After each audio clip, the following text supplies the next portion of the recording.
So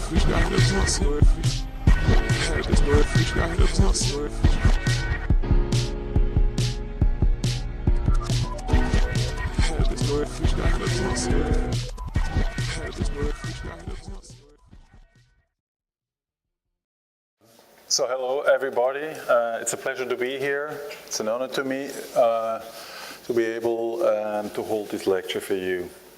I entitled the lecture Redefine Space because the main topic of your conference dealing with change for, let's say, an increased quality or change for a better solution for architecture or for city is kind of fundamentally linked also to the processing idea of redefinitions. And I'm not meaning necessarily the idea to redefine architecture within a given context or to redefine an existing structure, but actually I think it goes more profoundly into the process of making architecture, which also partially through the work of an architectural work, it kind of produces also the question how we redefine the discipline of the architecture itself.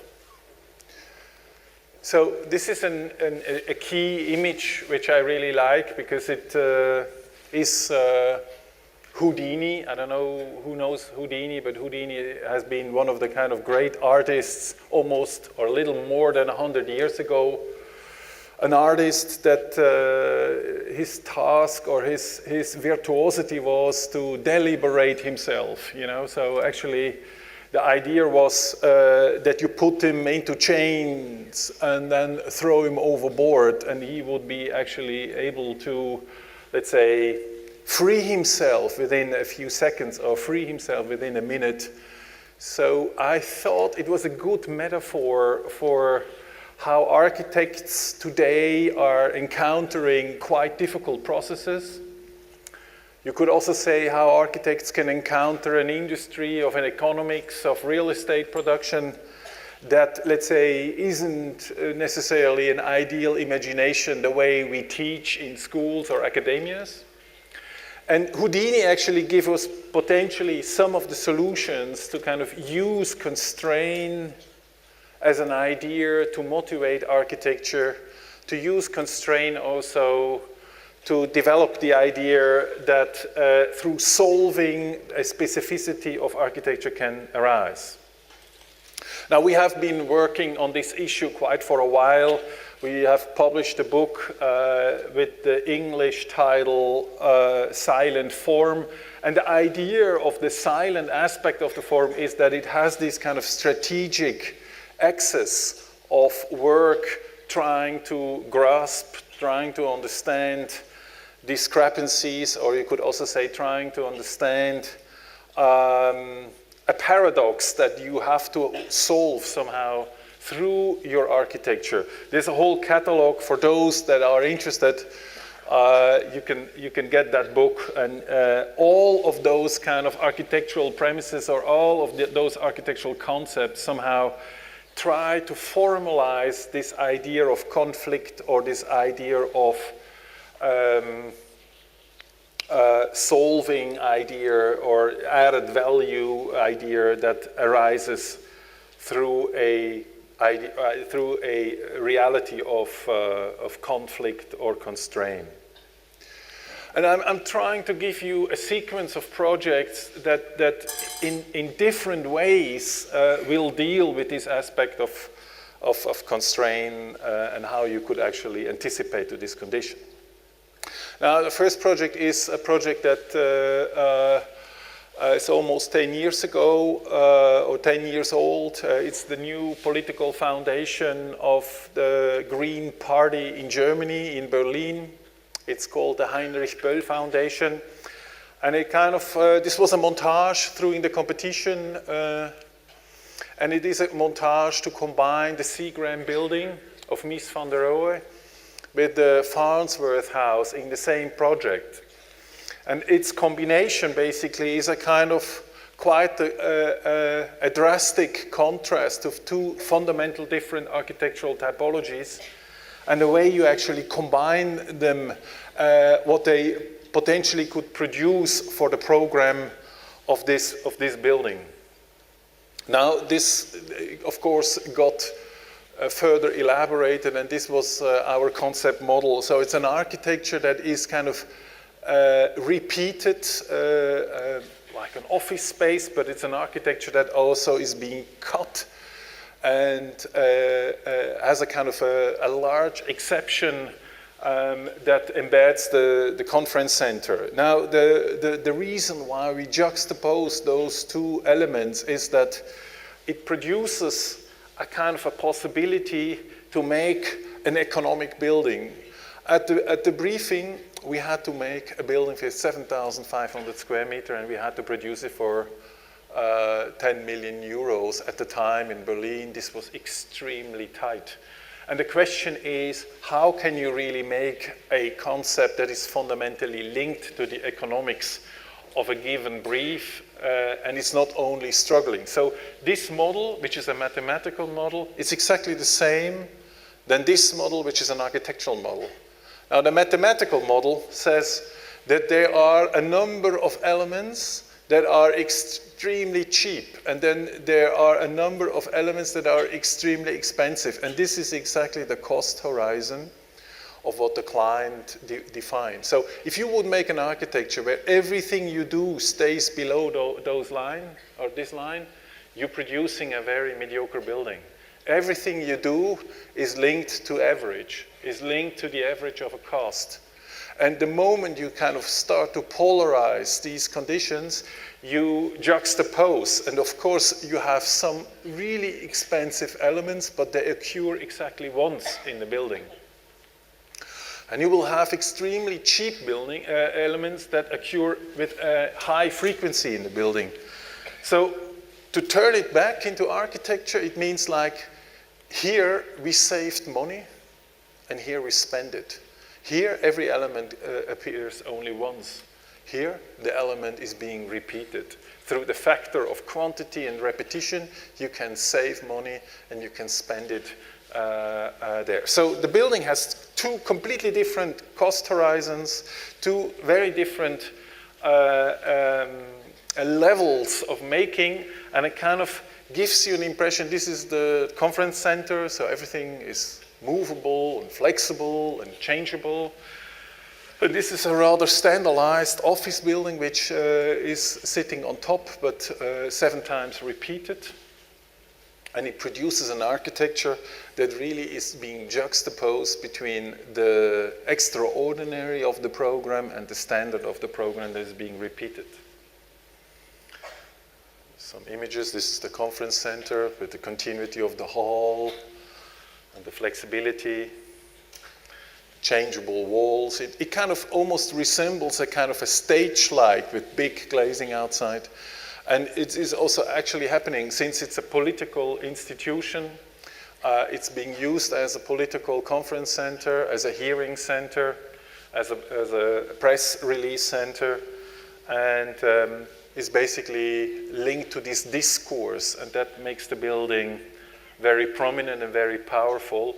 And this is the far juxtaposition. This is just the individual office of a foundation collaborator, the way the person actually is organizing his workspace.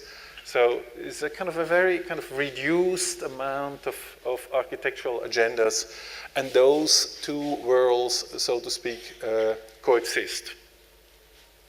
Berlin, I mean, is a very interesting city. I mean, especially if you look at it out of a perspective from Switzerland, since we are Swiss architects. Berlin is somehow encountering more and more exactly the antithesis of what we find in Zurich. And you will see also later in this presentation.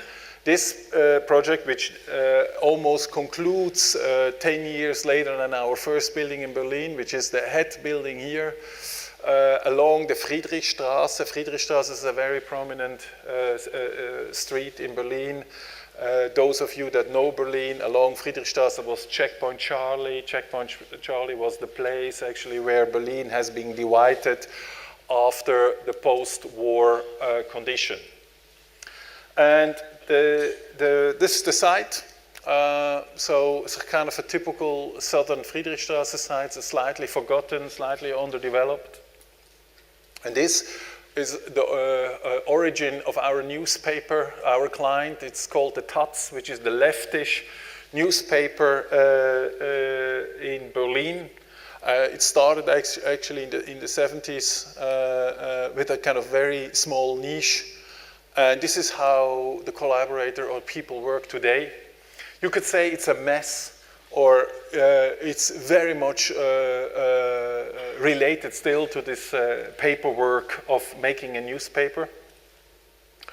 And what is really interesting about this project is that for the first time in our career, we had a client that said that they actually don't know how to develop the company further. You know? So it's a very honest condition where the client actually says, like, what they need is bigger spaces, and what they need is kind of a high degree of flexibility to evolve and to develop the media business further, because as you all know, media business at the moment is so volatile, so changing so quickly,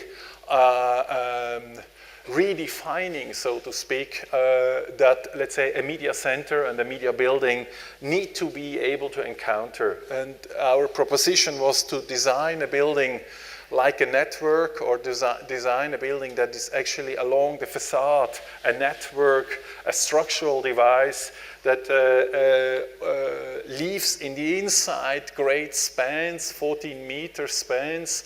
So a lot of freedom in the inside and a lot of definitions on the outside. You could also say that as architects, you really start to define maybe 1.50 meters from the facade to really make a precise building, and the inner area is kind of an open, let's say, stage where things are being discussed or developed for the client. You see the structural model, pre-stressed ceiling constructions with a kind of a bracing facade. These two structural components make the building stiff. They make the building stiff for earthquake. They are all the structural devices, and inside there is just an open span where the client can actually do, as you have seen, what they actually want or what they have to envision or imagine in the next years to come. And this is exactly this kind of facade layers, you know, so there is the structural facade of the building, and then there is an offset, which is a very fine-tuned balcony, which is an offset of the real facade, or an offset of the structural line. And here you see images of the construction, the kind of bracing, the way the bracing is being connected to the slab, with major introductions of structural elements. So the architecture and the structural design is almost fitting itself, or it's almost working in the same means of layers, or in the same, let's say, agenda. It's not a kind of a device of hierarchy, it's the same, so to speak. So this is the unfolding of the facades, and all the nuts basically are introducing the forces so that we have a stiff cave allowing us to develop an open free space. So this is this nut, which you see is not only an architectural, but also, of course, a structural device, the way that the forces are being organized in the building. And this is the architectural equivalent of it, the way the bracing is being introduced to the slab. And the typical plan that sort of liberates itself, so it has these 14-meter spans where, let's say, anything can be placed inside, anything can be displayed or changed, some imaginations of how such a space could be used. The massive structure of the pre-stressed elements on the ceiling. And this is how the building is about to be completed by end of August this year. You see the structural devices on the ceiling. You see the bracing on the facades. Even a kind of unexpected moment of a singular office that just kind of embraces one of the bracings. The ground level plan that works with a public agenda. This is the simulated space. This is the same space under construction now.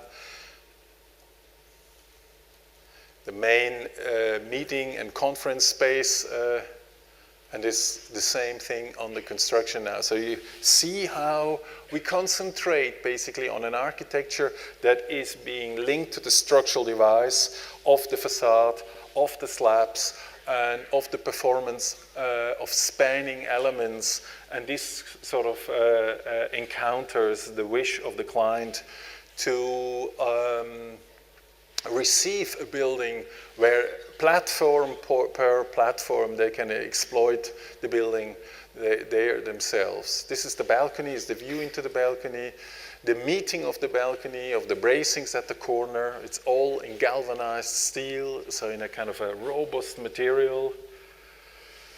The frontal view of the samples on the facades, the simulated condition over the entire facade. And this is the recent shot from the assembled building from the street view.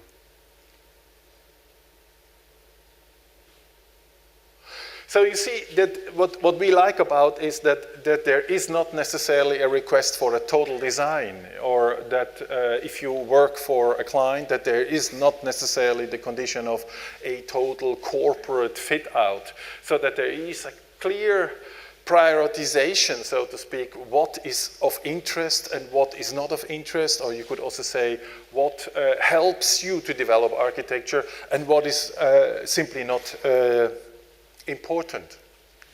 So you see, like I start with a Berlin series and then we get back to Switzerland. This is a project which is on its way. It's a very interesting project because it's a housing project, and Europe at the moment, and the main centers, the main metropolitan zones in Europe, they're all suffering a severe housing problem. The political agendas, not only in Germany, but also in France, in Switzerland, and elsewhere, have completely missed, let's say, to provide a building housing production to encounter the accumulations of the interest and the attractions of the city. So today, for example, a city like Berlin has less than 2% of free empty apartments. Zurich, for example, has 0.6% of free apartments. You could say there are none. Now, within this political framework, this is a project which is called the Werkbund, which goes back into Germany in a very long history for 100 years. The most known Werkbund Siedlung is the one of Stuttgart, where Mies van der Rohe was the main curator in 1927, where Corbusier has been designed. Now this is the same corporation, and 100 years later, they want to reorganize an idea of a new housing concept for the city. And since the idea of Siedlung is no longer applied, they call it, it's a Werkbund city concept. And so your client, for once, is not the person that actually will finance it, but they selected all the architects. And this, I found a very interesting image because there's not a real architect smiling on it. And it gives you a slight hint how complex it is if you start to work with 30 or 40 architects of your more or less same generation dealing together for one master plan. You have to imagine it. 40 architects discussing it. It's very interesting. This is my teacher from the ETH, Hans Kohlhoff. This is my brother. So there is almost a kind of very interesting intimacy on the one side. But all of those architects have not been used to the condition that they actually have to find a compromise among themselves to organize a master plan. But we did it, and the master plan had to be signed by every architect, had to be accepted by every architect. The rules had to be accepted. So A very interesting process. Normally you work within an urban condition where the urban planning office has given you these rules. But here it was up to the architects, to these invited architects, the 40 architects that would have to formulate the rules. And this was the master plan. It could only be agreed upon a sketch and not on a finished plan, which you see is also a kind of own methodology. But nevertheless, the idea was not to make a Siedlung, as the Werkbund has done 100 years ago, but to make a city quarter with a long house that could be chopped off for many architects to do a kind of a row house style, and then a few blocks, and then on top of those blocks, some high points. Very simple structure, and then this would be the place. And then this sketch has been translated into a kind of urban model where you see how things work. And then every architect drew a parcel. It was a kind of accidental moment. And what we got is this lot here, just this very unspectacular corner. And this was the black plan, so this was our corner here. And what is interesting about that is if you have this prototypic condition to think about housing, what would you do? What relevant parameters are we really formulating for the sake of making a house, making an apartment building, making an urban housing block, not necessarily how an investor wants, not necessarily how mainstream is being organized, but to really use the issues that you discover and to formulate it for the sake of a type. And this is what we proposed. So we said, if you really look at the history in Europe of modern houses, all the apartments always were, and still today, are working under these modernistic premises of hierarchies in space. You know, a living space is bigger than a sleeping room, like a parent's sleeping room is bigger than a child's sleeping room, etc., etc. And these prioritization or hierarchies have been introduced to formulate the minimal size of it. We have done something completely different. We have formulated a housing block with all the same sizes of rooms. And this size of room is just a bit bigger than a minimal room, but you can link 3 together or you can link 4 together, and there is an idea how to link it. Now, why do we do this? Because in Berlin, they're living less than 25% of the entire population of 5 million people in classical family conditions. Yeah? So the family apartment, so to speak, that has exactly this hierarchy, deals only with a quarter of the entire population. The rest would not really anticipate to it. So the idea was to make a house that would be directed to a much broader audience. So a house that works with a kind of a very robust, almost very strong architectural spatial premise.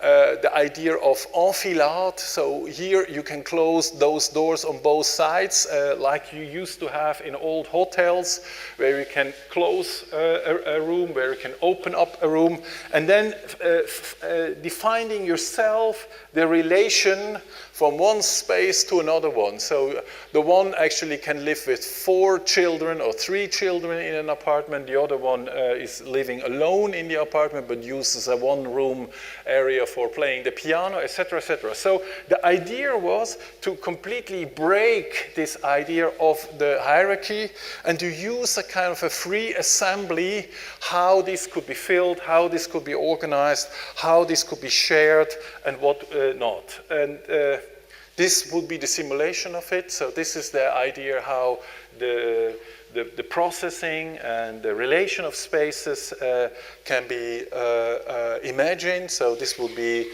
a 4-piece apartment. This would be the relation to inside-outside. The dimension of the window is exactly the same dimension of the door. So there's a kind of a door to the outside, or every room could become a loggia. And here you see this kind of vis-a-vis condition, how the spaces are being organized inside, how the building is very restrictive on one side, very, very clearly linked to a geometrical aspect of order, but at the same time, content-wise, can be changed or can anticipate itself. You see also the proportions of this new quarter, so it's relatively tight and relatively dense. So what the message, what I'm trying to say is that change or the possibility of redefinitions are a great task to not only to say where, as an architect, where do I intervene and where not, but also to, let's say, re-evaluate some of the premises, some of the mainstream that is on the market.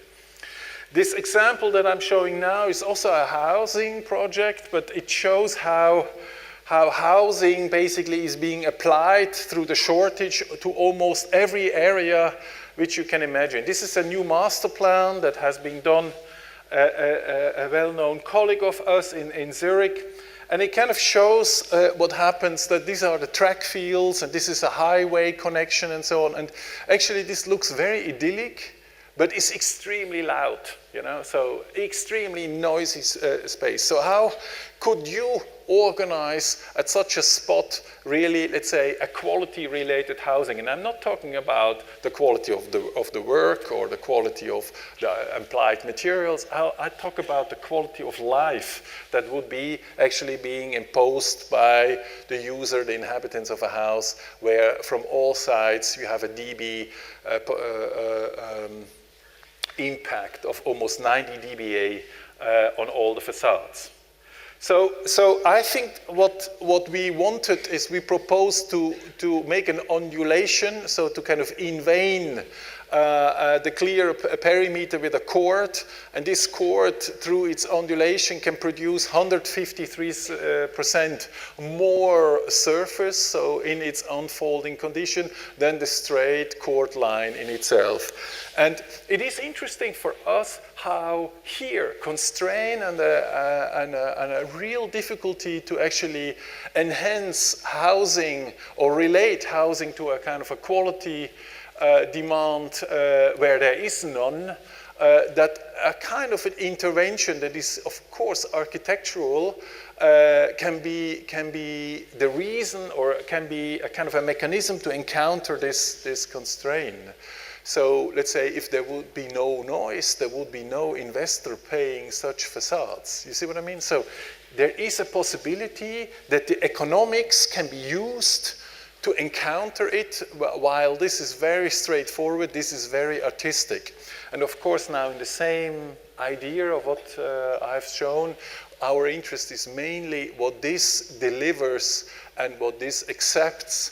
And exactly in this encountering, we're trying to redefine the architectural agenda of the housing units. You see the way we organize this, but this will come up in a much more radical way. This was the project, so this intervention of a chord, a kind of a very slender structure. This is the way the housing looks from outside, so it's very orderly, you can say, very straightforward, very slender constructions, but relatively restricted also. And then this was the introduction of the chord with this kind of small scale undulation. And you see, this is the backside. And you see here a close-up of this undulation, which is basically the balcony idea, where you can expose more than a singular space to exactly this area. This is the top view. This is the plan, the ground plan, and this I think is the important plan. And you see how now this intervention, so to speak, develops its own sense of logic for apartments, its own sense of geometrical solution, so that at one balcony you can organize 3 spaces. So this is ventilated, this is ventilated, and this is ventilated. And here you have the calm, while on the outside you have the kind of noisy impact. So this is trying how architecture can encounter rules or health requirements in order to make living possible at more and more difficult sites in our circumstances. This is the top level, it's not so important. And what is interesting about this is how it results. And you see this would be like an example of an apartment building. So its own sense of meandric quality, or its kind of flow versus the individual rooms are producing this ingenuity that are, let's say, envisioned or conceived only through this kind of concept of dealing with the constraint. Some other, and you see like that they have inherently their own logic, and they don't follow necessarily a kind of a paradigm or a kind of a recipe that you know that has a kind of a link to well-known projects. So this is the view to the court with this kind of undulation, the repetition of the architecture, the outside. So very straightforward, and it's a kind of an architecture that really also tries to economize the projects and make apartments affordable for a large audience. Public projects we do in the office because the public project or the public work in itself is also linked to many of the redefinitions of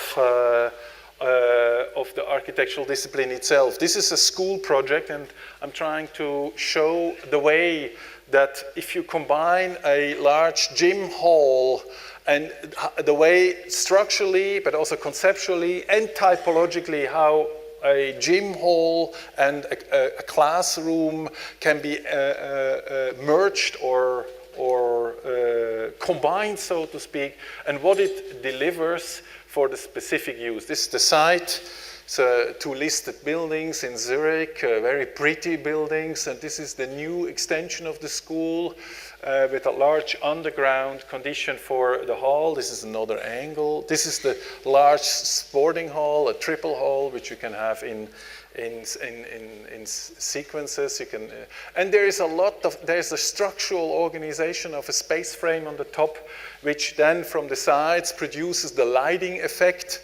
So you have to imagine you result, so to speak, in a logistic dimension of a sport hall, and this somehow is related to the dimensioning of a classroom. Normally, these things are completely split, so to speak.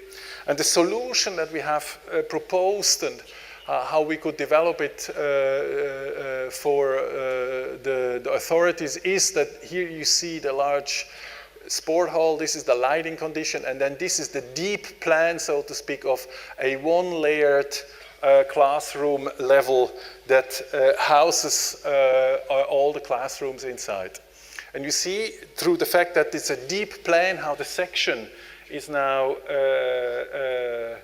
varied, how the section is basically changing the light condition. So it's a kind of a shed or a pitch that in that sense produces a lighting condition for the deep plan. This is the model.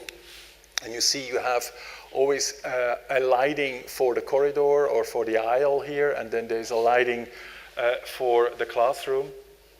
And this is the section in which you see both concepts. So this is the lighting for the aisle, and this is the lighting for the classroom.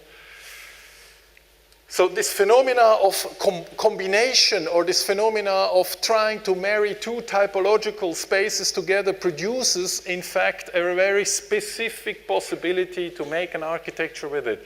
So this is this layer, the structural layer, the main axis. This is the classroom layer, and this is all the logistics and the gym room beneath. And here you see the roof view of this kind of skylight rhythm. This is the way the classroom look like, so they get this kind of atelier character, this double-sided lighting concept that can enhance the depth of space.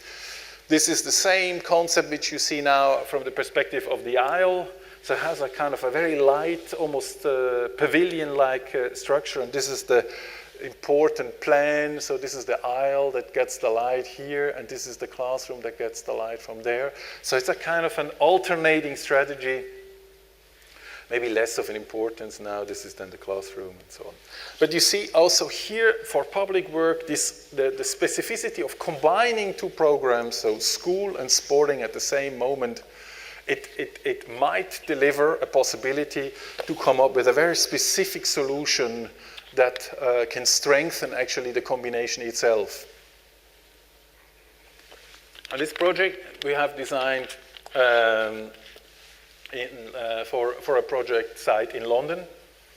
And it's also a housing project, but I think housing is a kind of a typical, or it's also a trap to some extent, because housing has always been linked to a preconceived model of life. You know, architects have done houses or conceptualized houses, and the inhabitants actually then occupy them and so on. But the relationship, to negotiate the relationship, in that sense, I would like to show this project, and this negotiation has something to do about this redefinition. As we will no longer in the future really have to preconceive all the different models of life, but make things simply possible instead of trying to invent them. So this is a very interesting project because it started with a very simple move. So it's a central nucleus and of course a perimeter structure, which is a kind of a generic beginning of every tower there is, and we split this core in many cores, so to speak, and got rid of these kind of structural devices. So we have a core that is more performative in terms of its request for escape and building technology and equipment, etc., and others that are, let's say, only organized for bathrooms. And you see the size now. This was the kind of determining plan of it. So this is the, let's say, complex core with all the equipment. These are the bathrooms. This is the kitchen with a kind of a terrace or a balcony linked as an adjacent space. So, and this is really about the definitions in here, and this is about the freedom of what you gain. And this exact juxtaposition, so whether you want to have many rooms or non-rooms, or again, the way you anticipate, this is an example of how architecture can be defined, but also loosen sort of, or make things possible that you as architects can't really define or are not able to be defined. Now, the defined architecture is very strict and expresses itself with very much a straightforwardness in the sense of, like, all the bathrooms, of course, are on top of each other, all the kitchens and so on. So have this kind of pragmatic, though also very sensual moment of organization. This is how we would maybe live in there, where the cores basically are almost enough to organize and distribute the spaces, where the cores allowing the residue of the space to be occupied with different means and in different characters, and the idea to stack these models, to stack them on top of each other as platforms of liberal ideas for the way you want to live, and not necessarily the architects. This is the way the building looks like, with its feet, with its balconies that can be opened. Here you see it. This is the area where the kitchen and the terraces are linked. So architecture is fundamentally linked today in this kind of debate, how much we really define, how much we really define in the sense to allow or to exclude other people's belief or imagination. This is a site in Zurich. This is Zurich, which you see the Central European grid with block structure and so on. And this is a kind of very heterogene, very kind of former industrial site area This is the kind of close-up which the client of us bought this lot. So it's a kind of a backdrop or encircled with either back offices or very robust buildings. You can see this is the site before we did the building. I actually like this kind of architecture, but also warehouses, some housing. So very, very unclear, you could say, in the sense of these are montage hall, industrial halls right next to each other. So a site that doesn't really deliver kind of a clear solution for, let's say, a program. And the client came up with this kind of a diagram, which is a diagram with many different programmatic functions. It started with a business hotel. Of course, then they wanted to combine it with a medical care system, with a palliative care, which is quite courageous if you think. Then, of course, there were some administration. There's a medical center in it. Then there's a daycare with 80 kids in there. There's a restaurant. There's a conference center. So you could go on with this for quite a while. And the question was just how, as an architect, do you react to a program that is, to some extent, very let's say, complex in its request, but also not really relevant in its, let's say, durability. So it's a classic idea of mixed use, so to speak. Anything can be here. You can have a hairdresser. You can have anything else. So how do you deal with an architecture and with a moment for architecture where you cannot base the program as its paradigm or driver? And we proposed a building that is very stiff and very rigid. You see this is a kind of a gritted building that has some eccentric cores. You see that the core is slightly eccentric, so to kind of formulate two different depths. We've been very basic, so to speak, in trying to do an architecture that is only related to the facade and to the core. And not knowing really what comes and what will be filled in anyway. And this was a kind of an early montage, how this building would sit as a thin slab, so to speak, in its context. And you see the way the context is being here modeled. So it was a 12-meter wide slab, 40-meter high, 85 long, just sort of an occupation of that backdrop. And that, so to speak, was the early project. So a kind of an elaborated idea of a continuous facade where anything can be linked to it, and a kind of a very specific and performative organization of the cores.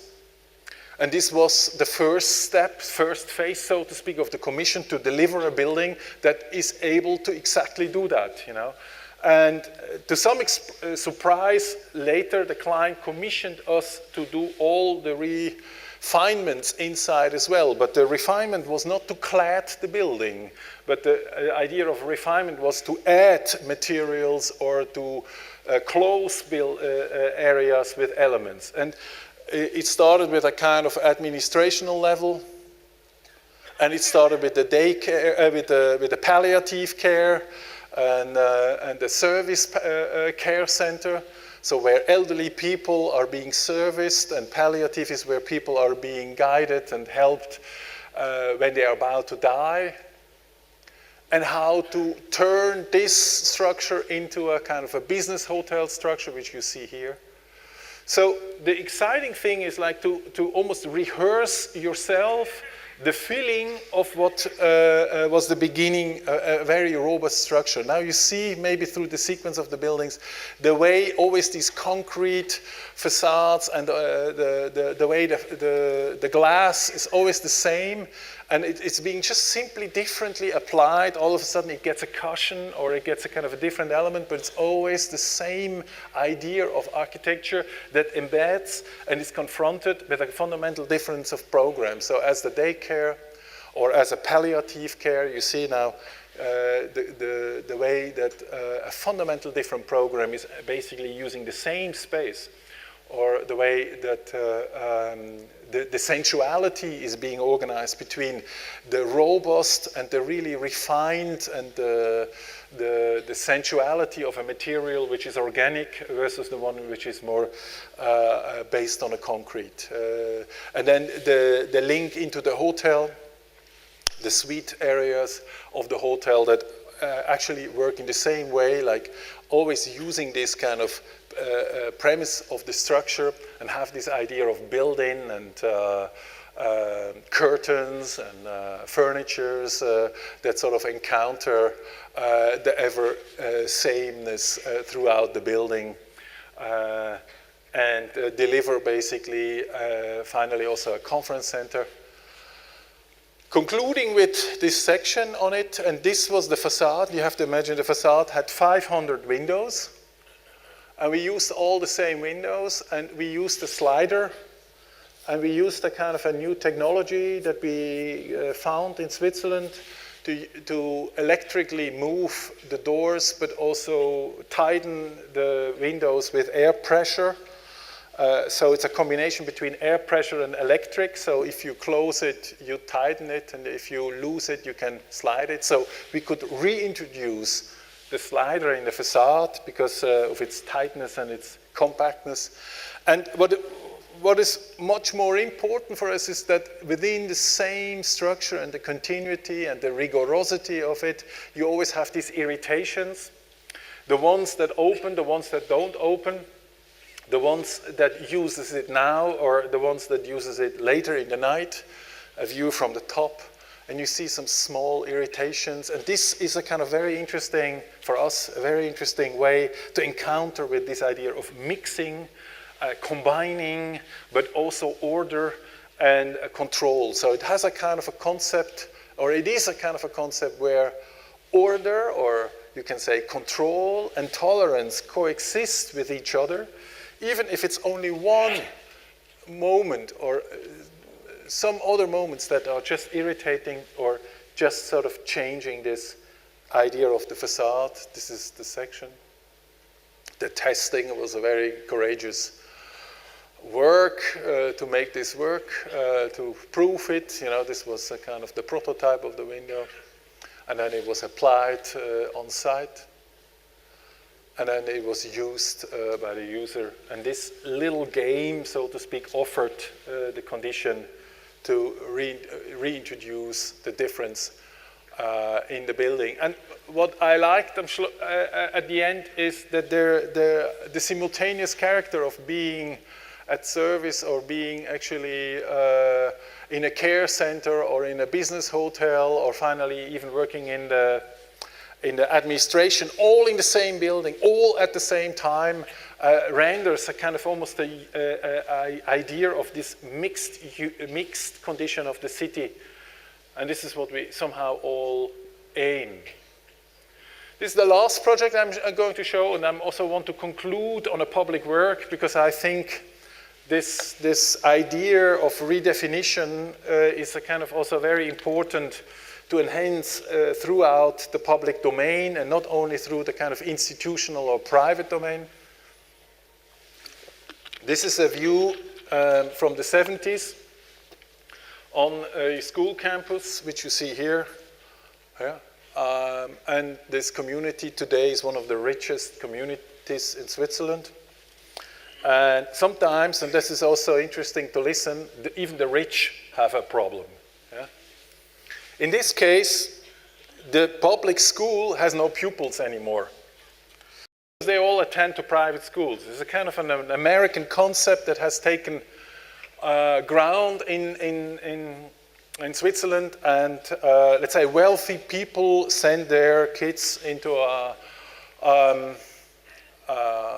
private school that is supposed to be more powerful or more performative. Now I'm a kid, or I'm a person that has always been in public school, and in Switzerland the role of public school was a very enhanced one. And now this community actually organized a commission with the, in collaboration with the community next door. So you have to imagine Switzerland, which is a very deregulated country, two communities join and make one new school because both communities have not enough pupils to organize it on their own ground, you know. So, and this new school should be a new prototype, of a public school that encounters or that sort of challenges this idea of the private schools. The site wasn't really difficult because the site was beautiful, but with lots of greenery, and the project we have designed, which is a very compact building, wanted to remain or to keep all this kind of beautiful landscape. And that's why it became a kind of almost a tower-like cubic expression to kind of maintain all this landscape quality all around. But what was much more of relevance for us was the idea that since in Switzerland over years, in my generation, when we designed schools, it was always, classrooms have been always modules, always the same kind of modules that have been repeated. And the ingenuity of architecture was always related to the corridor or to the aisle, the way that classrooms are connected with each other. Now, here with the premises of trying to encounter the public school more like the private, this whole game reversed, and they requested classrooms that can start with 18 square meter and end up maybe in the size of 160 square meters. So a large range. So we used the structure. This is the model of all the corridors without the classrooms. So we used the corridors to develop a structural device that can deliver a flexibility that classrooms can be divided without retaining walls. So it was a kind of, so you see, this is a corridor, this is a classroom, this is a corridor, this is a classroom, and the device was always a rotation. And the corridor was organized in order to prevent the sagging of the large span. So the one indispensably works for the other. This was the structural model, so to speak. There was a kind of the synthesis. Through the rotation, we want to kind of support the 18-meter distances of the slab without any structure. And you see this is a very kind of schematic expression of how it actually is being organized. So it's like if you cross your hands or rotate always across by 90 degrees, you get a kind of very simple structural organization of the corridors laying on top of each other. And there is always a rotation point which becomes or became in the project very relevant, because the only thing that you cannot rotate, of course, was the core. That would have been too easy. And you see in the process now of the plans, this was the ground level, the main entry plan with the Mensa and with the theater area. And you see now the cores stay, and this is the first corridor. These are the classrooms that are organized in a very simple, straightforward condition, but open or closed or flexible. And you see how the corridor now rotates on 90 degrees. And it produces exactly these space frames in concrete. So here the corridor wall attacks, and this is basically the stress that you have on that facade to allow the structural liberty for classrooms. And this was the early raw building. Here you've seen the spans that have been introduced. And this is the ceiling plan. So it's again a kind of a relation to our engineers, structural engineers, to work closely together, making this basically these big spans available that then could be enhanced by all kinds of different sizes, small scales of classrooms. This would be an 18 square meter classroom, so it can be a big atelier which goes all across. So this was exactly this anticipation. And that was the structural device. So since it was a kind of a structural idea of closed and open, you see this whole building is being built monolithically. So it's not a second layer. So it's a one-layer concept.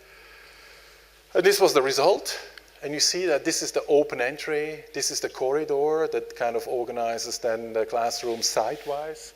And then this is the large span where all the classrooms are organized on the next level, corridor, etc., etc. So this rotation became, of course, the moment how the school expresses itself.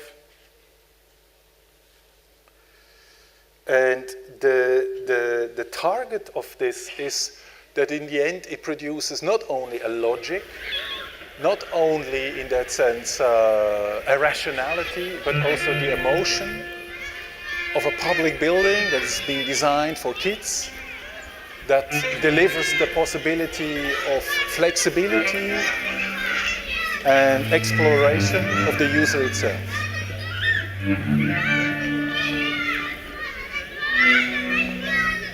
See the compact form of it?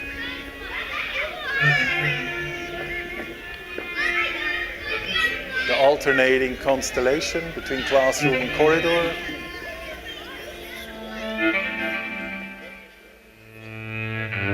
The expression of the corridors that has a kind of a winding stairs in the center.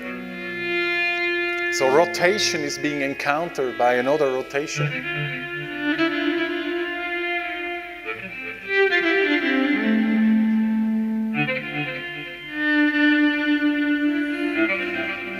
Links the building basically with the circulation to the outside. This is the main entry.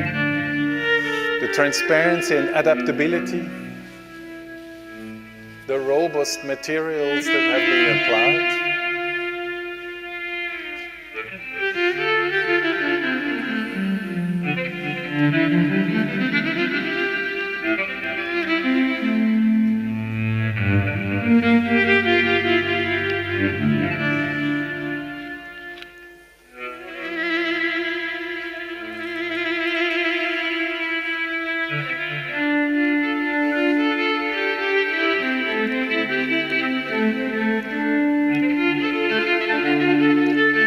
Flexible zones where you can attach the walls, where automatically partitions can be organized without building processes, just open doors or sliders or movable partition walls,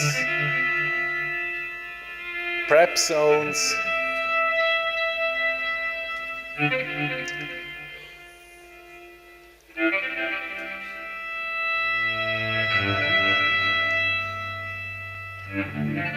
So thank you very much for having me.